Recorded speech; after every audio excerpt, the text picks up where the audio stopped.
And now let's take a look at my favorite flanker of all time, the Su-33, and man is it gorgeous. It looks absolutely fantastic. I forgot to show you guys any of the new carrier footage, the new Russian carrier with the funny slope, but there is a new carrier to go with it. I don't know if it's on any maps, but you can find it in test flight if you want to play around on there.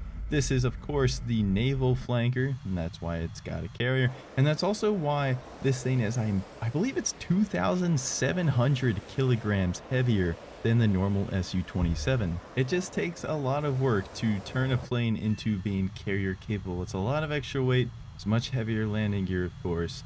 And it is what it is. It does have stronger engines to go with it, but the stronger engines do not make up for the increase of weight. This plane has worse thrust to weight than the Su-27 does. And I personally definitely feel the difference. It does not want to get up to speed. It loses dogfights even worse than the Su-27 already does.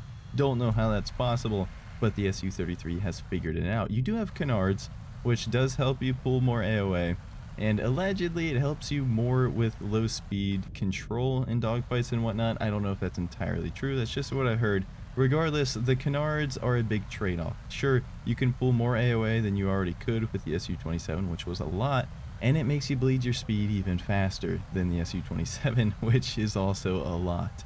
So overall, it makes the plane worse at sustained dogfights. You have a plane with less thrust to weight and just overall worse at sustained dogfighting. So what's the point of this plane over the Su-27? Well, to be honest with you, there really isn't much point of this thing. It is a squadron vehicle. I don't know why they went this route. I wouldn't mind it in the tech tree at all. I think it belongs in the tech tree, but I'm not complaining that's squadron either, because at least it's not behind a paywall. Regardless, this plane, as I said, really not worth playing over the Su-27. The main thing is that you get 2 more missiles in the form of R-27s, so you can take 2 more R-27 ERs over the normal Su-27, but other than that, that's pretty much it.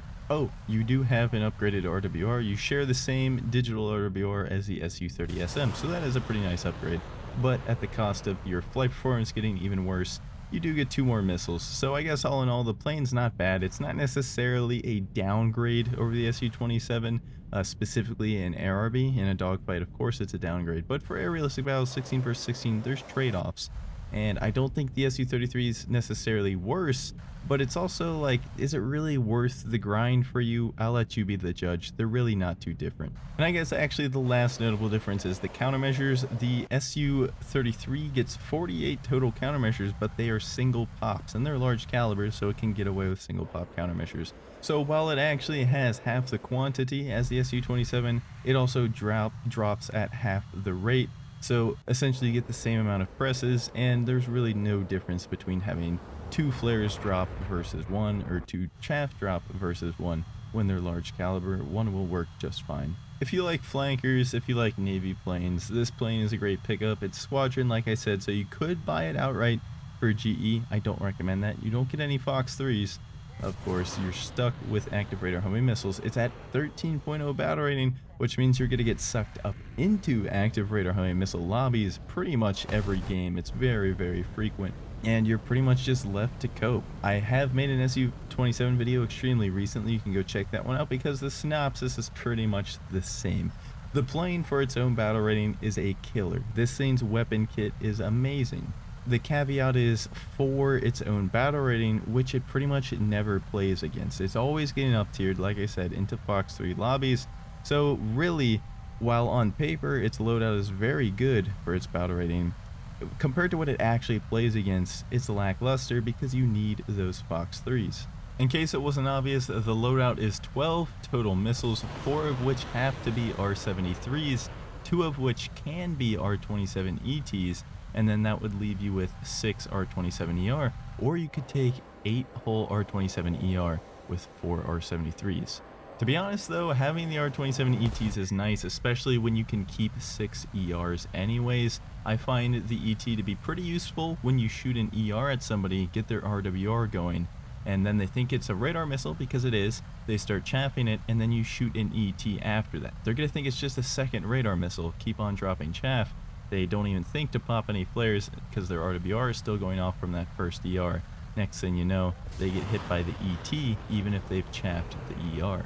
all that being said about Fox 3s and the loadout and everything like that, when you compare other semi-active radar-arming missiles and missile planes with the Su-27s and their R-27ERs, there's no better choice. If anything is going to be beating Fox 3 missiles in BVR combat or just combat in general, it's going to be the R-27ER. And I think this is just kind of a tribute to absolutely how ridiculous this missile has always been and what we've had to put up with so long until Fox 3s finally came out and the R-27ER meta finally ended. This thing is actually still usable against Fox 3s. It's not ideal, it's not optimal, not at all. You're definitely at the disadvantage, but you can win the fights, as you're going to see on screen here. What you actually just saw was me beating a Eurofighter in a BVR engagement by using R-27ERs. How is that possible? Well, I sent my ER downrange. This thing has the energy of a freaking nuclear bomb. It's extremely fast. It holds energy very well because of the long burn-in motor. And then I defend. I chaff his incoming AMRAAM. I break the lock of my SAR missile because the R-27ER is the only missile that will reliably regain lock after a considerable amount of time. I'm talking over 3 seconds here. It can relock at any point and begin tracking the target again. So you just gotta notch and chaff that AMRAAM and then relock onto your target, and the ER is gonna continue tracking again like it never stopped.